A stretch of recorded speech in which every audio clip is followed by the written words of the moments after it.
My first guest knows all about making changes all over her lifelong career. She's become the queen of evolving, from model to actress, to Ivy League grad, from sitcom star to Broadway sensation, to mental health advocate and entrepreneur. And now Brooke Shields is making it her mission to inspire women of all ages to live their fullest lives as part of her new online lifestyle community called Beginning is Now. Please welcome, from her home in New York City, Brooke Shields. It's good to see you again. Hi, so nice to see you.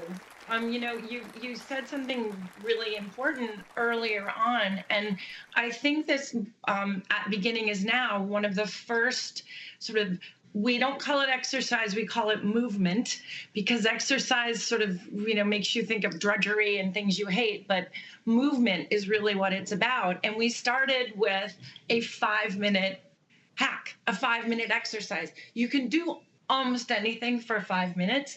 And just that little bit of biochemistry change actually changes your brain chemistry and actually is positive. And those small little increments are the things that create bigger changes. I was watching that documentary and I was so struck when the poet Sonia Sanchez said, don't reinvent, because that can be a negative. You want to reimagine as you see things. And you said that this idea is 56 years in the making for you because you feel more yourself than ever before. Explain what you mean by that.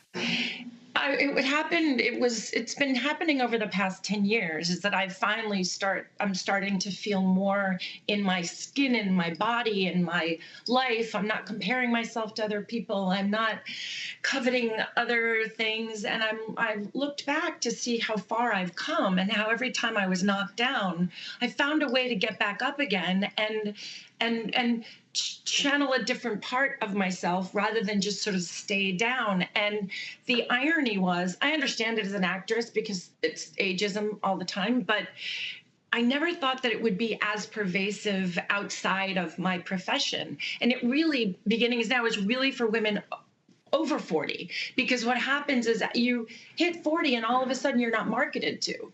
It's either the 20-somethings or, dentures or diapers, and there's this very full and rich margin in the middle that we are a part of, and we're ready to begin something new. So I looked back at this brand that I've actually been building unbeknownst to me, and I'm 56 years old, so that's where the sort of 56 years in the making.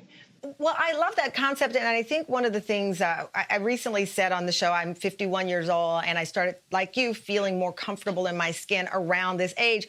And my friend sent a text message from a younger friend of hers who said, wait a minute, I have to wait until I'm 50 to feel comfortable in my skin. How do you explain this to your daughters and even younger women who are watching, what that feels like for you?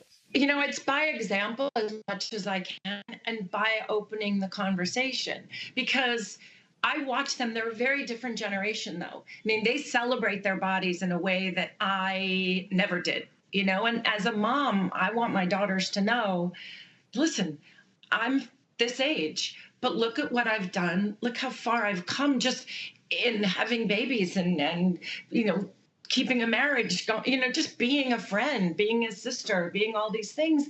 And it's not over. And I don't want them to think, they look in terms of, oh my God, it's never going to be better. It's always going to be this drama. And I say, no, you know what? You have to look in the long run.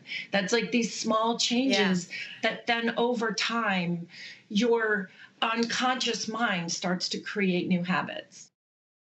So, Brooke, I love this community of women that you are building. And I also, full disclosure, love your transparency. We have met each other. We share a bestie in Willie Geist. And you always, I believe, behind the scenes and also in these interviews, bring your authentic self. And when you had this injury, was it last year, you broke your femur? You were very transparent about how challenging that was, A, with age, B, juggling a family, all of those things.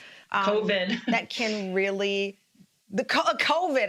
It's just like the hits keep coming, as they say. Yeah, but you know what? people would say to me, "Oh, what's the reason? Like, were you moving too fast, too quickly through your life?" And I said, accidents happen. Stuff just happens. It's how you respond that really kind of reveals your character and defines you. And I was more helpless. I was in the hospital for a month, and I was more helpless than I've ever been. I'm the person that I want to power through things, and that's what I do, and never let them see you sweat and all that. And I was obliterated.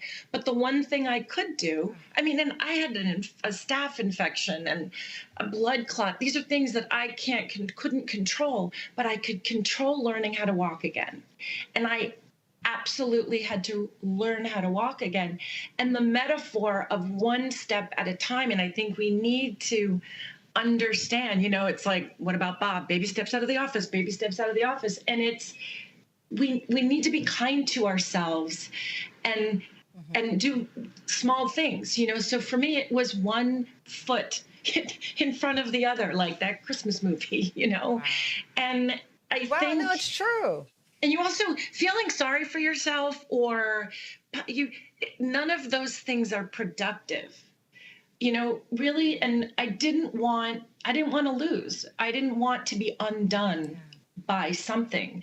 And, I'm so used to rejection in this business and being cut down, and everybody has so much to say. And for basically 46 years, because it started and we didn't have social media, but people have been trying to cut me off at the knees since I can remember. And so you learn to say, okay, I'm going to do my best to tune out the negativity, and I'm only going to do what I can control. And physically, that was a thing I could do.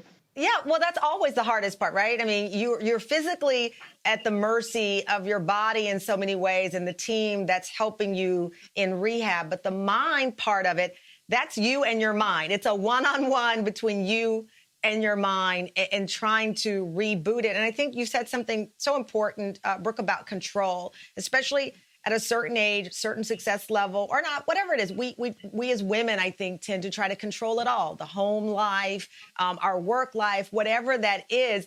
And ceding control does not mean that you're weak, right? It means if I try to handle everything, I'm just dissolving into 1,000 little pieces. And to me, that type of vulnerability, which scares women, probably everybody, but I've found it predominantly, that to me is a sign of strength, actually, because you're saying, I need help with this so that I can do this in the optimum way.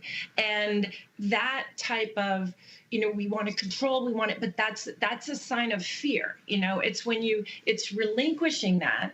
I had to physically, I don't know what a blood clot does. So I tried listening, and I tried asking questions, and I self-advocate. Self-advocation is huge. The way they found the staph infection and blood clot was because I repeatedly asked. I said, something doesn't feel right. And I said, please, can I have some kind of a scan or something? I realized how lucky that sounds, that I'm even able to ask that question. So that is not lost on me. But my point about self-advocating is extremely important. We have to learn to ask for what we need so that we can give what we can in the best way. The reality is, Brooke, you speaking up is a reminder that if Brooke Shields has to go in and demand to be treated, imagine people who don't have the access. And so you using your platform to bring attention to this is not just helping you, it helps all women, even those in underserved communities, because you're talking about it and you're setting the stage that far too many women are not being heard and respected when we go in to doctors' offices or when we're checked in to have children. We know all of this. So I applaud you for bringing that portion to the dialogue as we all try to make these small steps to have a huge impact in our lives and the lives of others. So thank you, Brooke.